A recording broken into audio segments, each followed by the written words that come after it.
क्या हाल है आप सबका। उम्मीद है आप सारे ठीक होंगे। और आज हम बनाने जा रहे हैं पकोड़े। और पकोड़ों की रेसिपी मेरी रूटीन की रेसिपी से थोड़ी सी मुख्तलिफ है। और कैसे मुख्तलिफ है मैं आपको आज ये भी बताऊंगी। मैं इसमें बिल्कुल भी बेकिंग सोडा का इस्तेमाल नहीं करूँगी, मैं आपको स्टार्ट में बता दूँ। और मेरे पकोड़े सॉफ्ट होंगे, बहुत ही सॉफ्ट होंगे। आप इसको दही बड़ों में भी इन पकोड़ों को इस्तेमाल कर सकते हैं, और डायरेक्टली आप इसको दही की चटनी या केचप के साथ भी इस्तेमाल कर सकते हैं। तो अगर आप कहते हैं ना कि आपके पकोड़े सॉफ्ट नहीं बनते या टेस्टलेस से आते हैं, तो आपको मैं आज बताऊंगी कि किस तरह से आपके पकोड़े टेस्टी भी बन सकते हैं और बहुत सॉफ्ट भी बनेंगे। ऊपर से उनके लोग क्रिस्पी होंगे लेकिन अंदर से वो सॉफ्ट होंगे। तो चलते हैं, मैं आज आपको अपनी रेसिपी से इंट्रोड्यूस करवाती हूँ।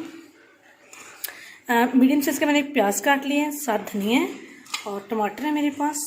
छोटा सा बिल्कुल मैंने टमाटर लिए हैं, छोटा सा मैंने आलू लिया। आप अपने टेस्ट के मुताबिक इसका शेप चेंज कर सकते हैं, ठीक है। सब्ज़ मिर्च है, सबसे इम्पॉर्टेंट बेसन है। बेसन को आप लोग छान लें तो बहुत बेहतर रहेगा, ताकि इसके अंदर ये बनी हुई गुठलियाँ ख़त्म हो जाए। और नमक है, सुरख मिर्च है और हल्दी है। इसके बाद अगर हम स्पाइसेस में आ जाए तो ये खुश्क धनिया है, इसके साथ आपको ज़ीरा नज़र आ रहा होगा। और ये है गरम मसाला। गरम मसाला आपको पता है कि 3-4 चीज़ों को मिक्स करके अमूमन घरों में बनाया जाता है। और ये कलवंजी, ये जो काले काले दाने नज़र आ रहे हैं, और ये है हमारा, ये है कलवंजी। और कलवंजी के साथ है अजवाइन। अजवाइन की बहुत ज़्यादा मिकदार नहीं लेनी, बिल्कुल चुटकी बराबर लेनी है। और ये आप देखेंगे सिर्फ चंद दाने हैं कलवंजी के, और कलवंजी की भी ज़्यादा मिकदार नहीं लेनी। और इसके अलावा हमारे पास सबसे लास्ट पे है, ये है मेथी। और मेथी की भी बहुत ज़्यादा मिकदार नहीं है, मामूली सी खुश्क मेथी की मैं मिकदार लूँगी। तो चलें आज हम अपनी रेसिपी को स्टार्ट करते हैं। सबसे पहले बेसन के अंदर हम डालेंगे हल्दी पाउडर। हल्दी के बाद, ये मेरा कैमरा एडजस्ट हो जाए, हम सुरख मिर्च डालेंगे, नमक डालेंगे, और इसके साथ हम ये अजवाइन और कलौंजी को मिक्स कर देंगे। और इसमें पानी डाल के हम इसको अच्छी तरह से मिक्स करेंगे। इसमें मिक्सिंग का ही मेन अमल होता है। मिक्सिंग करते वक्त आपने इसको बहुत अच्छी तरह से मिक्स करना है। आप इसको हाथों से भी मिक्स कर सकते हैं, मैं स्पून से कर रही हूँ। और इसके अलावा लोग 2 चीज़ें और भी इस्तेमाल करते हैं मिक्सिंग करने के लिए। ये आप पे डिपेंड करते हैं आप किस तरह से इसको मिक्स करना चाहते हैं। मैं इसमें मामूली सा और पानी डालूँगी। ये बजाय देखने में पानी ज़्यादा लगता है, लेकिन जब ये मिक्स होगा तो ये सारा पानी इसके अंदर एब्जॉर्ब हो जाएगा। इसके अंदर गुठलियाँ नहीं रहनी चाहिए। जब आपकी गुठलियाँ अच्छी तरह ख़त्म हो जाएं तो उतने ही अच्छे आपके पकोड़े बनेंगे। अगर आपके बेसन में गुठलियाँ रह जाएंगी तो आपके पकोड़े कभी भी ना तो सॉफ्ट बनते हैं, ना ही टेस्टी बनते हैं। तभी आपके पकोड़े टेस्टलेस से भी बनते हैं।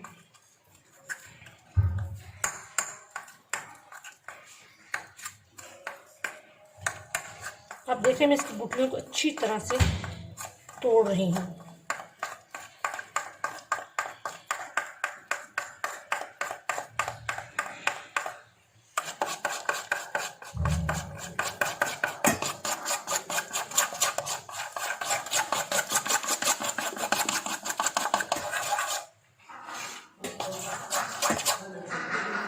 हाँ, 3 से 4 मिनट में इसको लगातार मिक्स करने के बाद अब आपको नज़र आएंगे ये कितना अच्छी तरह से मिक्स हो गया। इसमें कोई भी गुठली शुटली बाकी नहीं रही। अब हम इसमें बाकी इंग्रेडिएंट्स शामिल करेंगे। सबसे पहले धनिया, और ये करेंगे शामिल।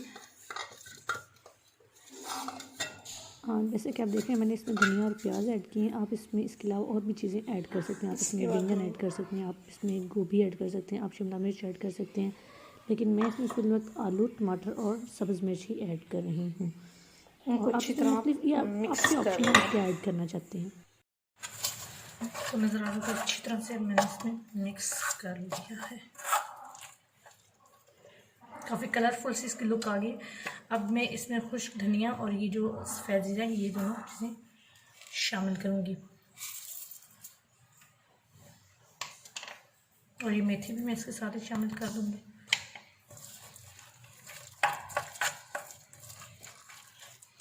इसमें आपने देखा मैंने कोई भी बेकिंग सोडा या कोई भी और इस तरह की चीज़ नहीं ऐड की, लेकिन उसके बावजूद ये बड़े मज़े के और सॉफ्ट से बनेंगी।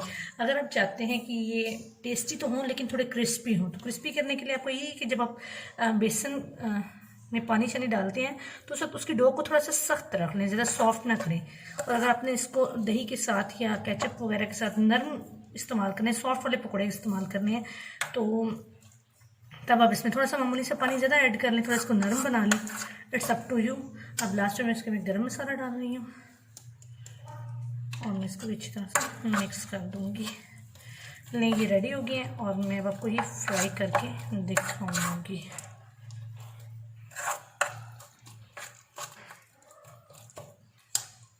साइड अब आप देखेंगे कि हमारा तेल गरम हो गया है और अब हम पकौड़े बनाते हैं। चलिए डालें।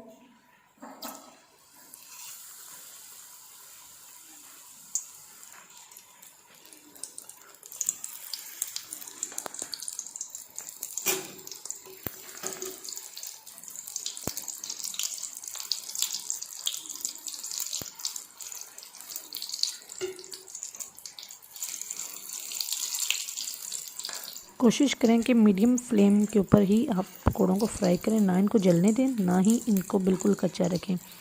इतना इनको आपने बनाना होता है कि गोल्डन ब्राउन टाइप सा कलर इनका हो जाए, जैसे कि आपको नज़र भी आ रही होंगी, और ये अंदर से अच्छी तरह पक भी जाए।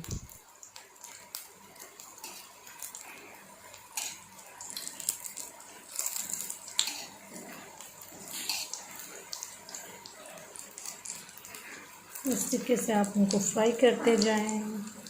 आप भी बरसात के इस खूबसूरत मौसम में बारिश के दौरान बनाएं मज़ेदार पकोड़े और खुद भी खाएं और अपने घर वालों को भी खिलाएं। और इनको ज़्यादा जलाना नहीं है, हल्के हल्के गोल्डन ब्राउन होते जाएंगे तो आपने इनको साथ साथ निकाल लेना है। और कोशिश करें किसी टिश्यू पेपर पर से पहले निकाल लें ताकि इसमें से घी सारा निकल जाए और आप उसको बाद में इंजॉय कर सकें। उम्मीद है आपको आज की हमारी पकौड़ों की रेसिपी बहुत अच्छी लगी होगी और मज़ीद रेसिपी देखने के लिए आप हमारे चैनल पर विज़िट कर सकते हैं। और अगर आप अपनी पसंद की कोई रेसिपी पूछना चाहते हैं तो आप हमसे कमेंट सेक्शन में फरमाइश करके भी पूछ सकते हैं।